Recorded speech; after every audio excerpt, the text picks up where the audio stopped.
Vamos a hablar de las leyes de Newton. Comencemos directamente con la primera ley. Todo cuerpo permanece en su estado de reposo o movimiento uniforme y rectilíneo, a no ser que sea obligado a cambiar su estado, por medio de fuerzas aplicadas a él. Esto significa que el movimiento que debe describir es una línea recta con velocidad constante.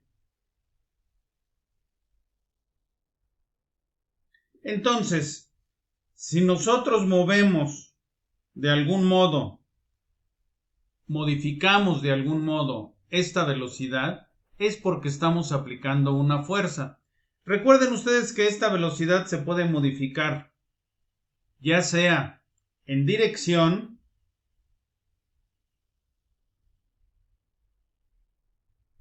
podemos nosotros ver cómo el cuerpo ya no sigue una trayectoria rectilínea, o bien, aunque siga una trayectoria rectilínea, ya no será uniforme, pues lo vamos a ver acelerado, ya sea con aceleración positiva o negativa, acelerando, aumentando su velocidad o disminuyéndola.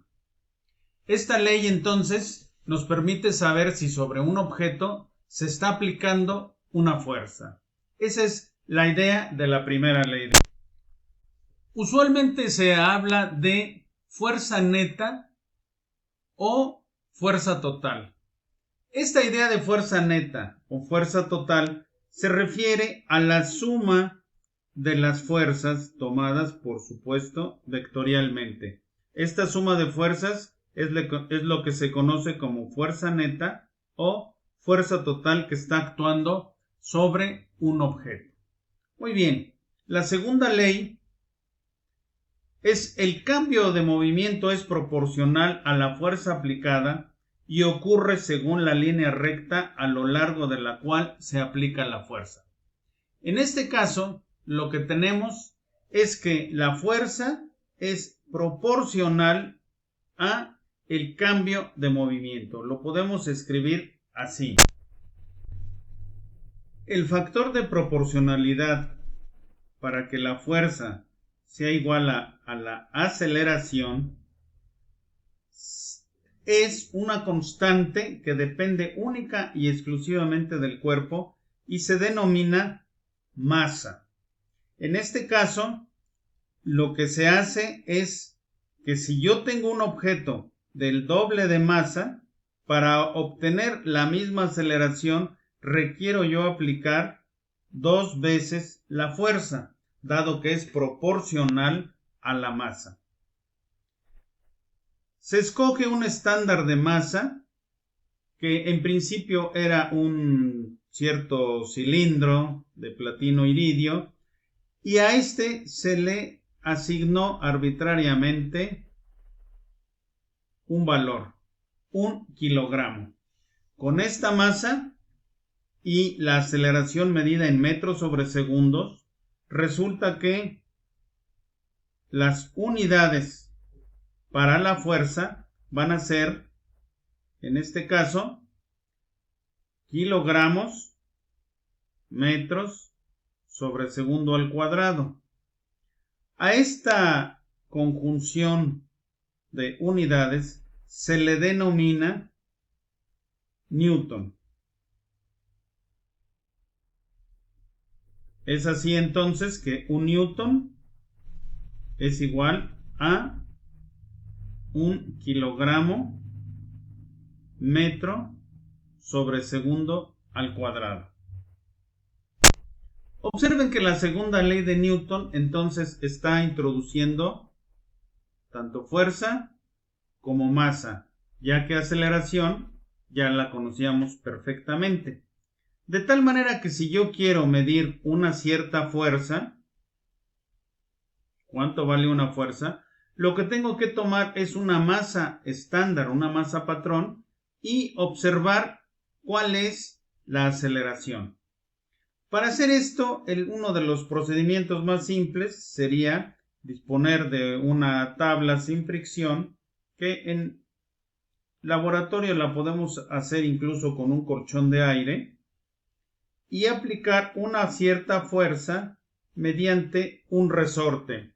Un resorte que se va estirando. Y entonces el objeto se va acelerando hacia la derecha en este caso. Si selecciono, por ejemplo, una masa de 1 kilogramo y observo que la aceleración es, digamos, de 3 metros sobre segundo al cuadrado, entonces fácilmente puedo decir que la fuerza que se está aplicando es igual a 1 kilogramo por 3 metros sobre segundo al cuadrado, lo que es igual a 3 kilogramos metro sobre segundo al cuadrado, es decir,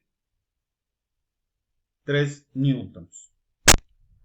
Podríamos entonces ver el resorte y medir lo que mide de largo, y entonces a cada longitud le podríamos asignar una fuerza. Esto ocurre así porque además ya está expresado en la ley de Hooke, F igual a K por X. Lo que necesitamos saber es cuánto se está deformando al resorte. Es así que se construyen los dinamómetros. Ahora bien, con esta expresión que tenemos para la fuerza de masa por aceleración, podríamos entonces nosotros determinar ya sea o la fuerza o la masa o la aceleración, dependiendo del problema. Recuerden ustedes que la fuerza es un vector, la aceleración es otro vector y la masa es un escalar. Esto que está aquí no es la única manera de medir fuerzas. Si nosotros dejamos caer un objeto, acuérdense que la aceleración va a ser aproximadamente de 9.8 metros sobre segundo al cuadrado. Esta aceleración varía en la Tierra, muy poco, pero es variable de punto a punto de la Tierra. Esto provoca lo siguiente: si yo tengo el mismo resorte que sostiene una masa, pues lo que puedo hacer es medir la longitud del resorte y determinar cuál es la masa.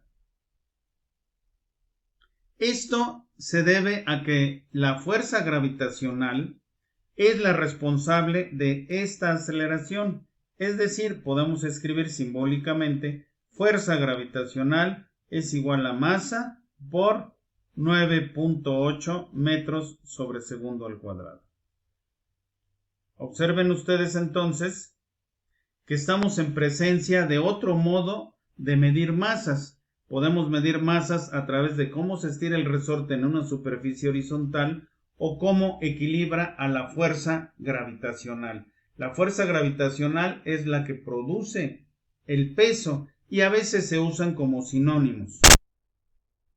Es necesario observar que esta ecuación incluye la fuerza gravitacional y esta otra no, cuando realizamos la medición de la masa en una superficie horizontal. Por decirlo así, estamos comparando una masa de origen gravitacional con una masa que no es gravitacional, pero resulta que la masa gravitacional siempre va a ser igual a la masa inercial. Masa gravitacional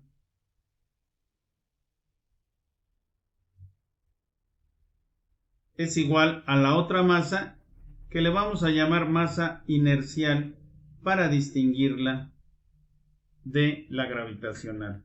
Entre paréntesis, la idea de la inercia es una idea que no vamos a estar utilizando porque usualmente se define como la capacidad que tiene un cuerpo para oponerse a variar su estado de movimiento. Los objetos inanimados no tienen capacidad para oponerse a nada. Simplemente son incapaces de realizar por sí mismos ninguna acción. Así que esta será la única vez en que aparezca la idea de masa inercial. Ahora vayamos a la tercera ley de Newton.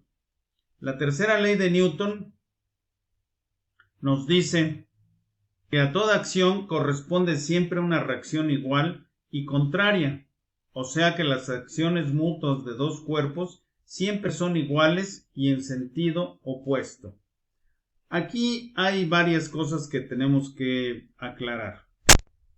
Entre las cosas que tenemos que aclarar es que la acción no es de ninguna manera una causa de la reacción, simplemente son nombres. El otro que tenía dibujado aquí, que quise mover para hablar mejor de un objeto que está aplicando una fuerza sobre otro.